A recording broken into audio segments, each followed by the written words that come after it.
तो आज आपका हिंदी में क्षितिज से ही काव्य भाग का सवैया पाठ है, यानी रसखान के सवैये। रसखान ने जो कविता लिख रखी है वह सवैये छंद में लिख रखी है, इसलिए सीधे ही उनकी कविताओं को नाम सवैये ही दे दिया गया है। रसखान का मूल नाम सैयद इब्राहिम था। इनका जन्म 1548 में हुआ था, जिस समय देश में भक्ति काल चला हुआ था, यानी साहित्य की दृष्टि से भक्ति काल, और लेकिन उस समय देश में मुगलों का शासन था, अकबर का शासन, मुगल सम्राट अकबर का शासन था। सुजान रसखान उनकी एक मुख्य रचना है। उसमें उनकी छोटी मोटी सभी प्रकार की रचनाएं निहित हैं। रसखान भगवान श्री कृष्ण के अनन्य भक्त थे।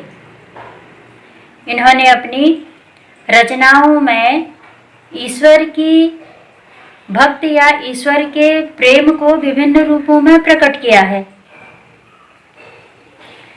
सवैये नाम का जो पाठ है, इसमें आप पढ़ेंगे कि रसखान अपने आराध्य देव ईश्वर को प्राप्त करने के लिए किस किस प्रकार से वंदना करते हैं।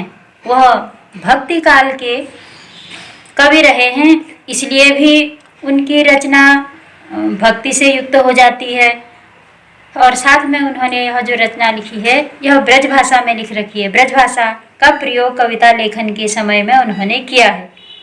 उनकी मृत्यु की तिथि निश्चित तो नहीं है। 1628 के आसपास उनकी मृत्यु का समय माना जाता है। कहते हैं कि उनके जो गुरु थे वो गोस्वामी विट्ठलनाथ थे।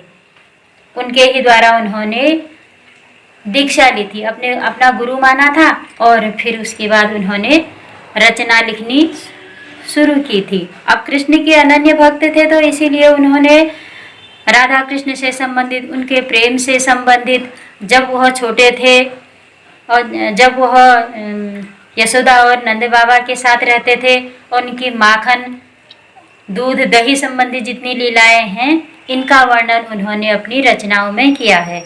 अब यह पहली कविता का जो पहला सवैया है, उसको आप पढ़ते भी रहोगे और उसका अर्थ भी सुनते रहोगे। उससे पहले मैं जो पहला सवैया है, उसके कुछ कठिन शब्द हैं, उन कठिन शब्दों के अर्थ में आप लोगों को समझा देती हूँ। इस व्हाइट बोर्ड पर मैंने लिखा है, ताकि जिसमें मैं अर्थ बताऊंगी वो प्रवाह बना रहेगा, अगर आप अर्थ ठीक प्रकार से समझ लेंगे।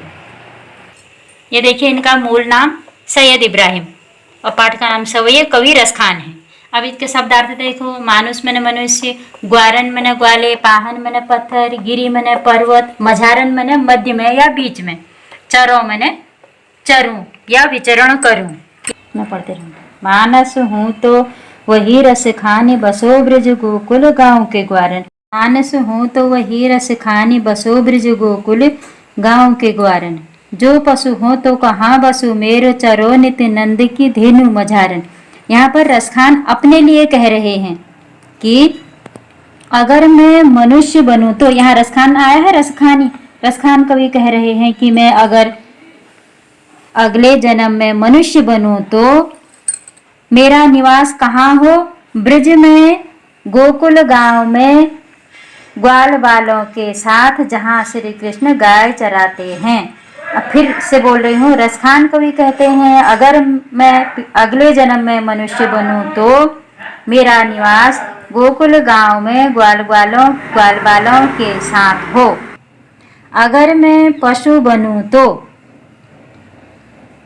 मैं नंद की गायों के मध्य में नित यानी हमेशा चरूं। अगर अगले जन्म में मैं गाय बनूं तो मैं गाय बनकर नंद बाबा की गायों के बीच विचरण करूं। पाहन हूँ तो वही गिरी को जो कियो हरि छत्र पुरंदर धारण। और अगर मैं अगले जन्म में पत्थर बनूं तो मैं उस पर्वत का पत्थर बनूं जिस पर्वत को हरि अर्थात श्री कृष्ण ने अपनी उंगली पर धारण किया था। कहते हैं कि श्री कृष्ण ने गोवर्धन पर्वत को अपनी छोटी उंगली पर उठाया था, तो कवि रस खान की इच्छा है कि अगर मैं अगले जन्म में पाहन अर्थात पत्थर बनूं तो मैं उस पर्वत का पत्थर बनूं जिस पर्वत, इस गोवर्धन पर्वत को भगवान श्री कृष्ण ने अपनी उंगली पर उठाया था। जो खग हो तो बसेरु करो मिली कालिंदी कूल कदम्ब की डारन। और अगर मैं पक्षी बनूं, खग बने पक्षी, अगर मैं पक्षी बनूं तो मैं उस कालिंदी नदी के किनारे जो कदम्ब की डाल है उस पर रहने वाला पक्षी बनूं। बसेरो में न रहना। कालिंदी नदी के किनारे जो कदम्ब का वृक्ष है, डाल बने वृक्ष, कदम्ब का वृक्ष है, उस वृक्ष पर बसेरा करने वाला पक्षी बनूं।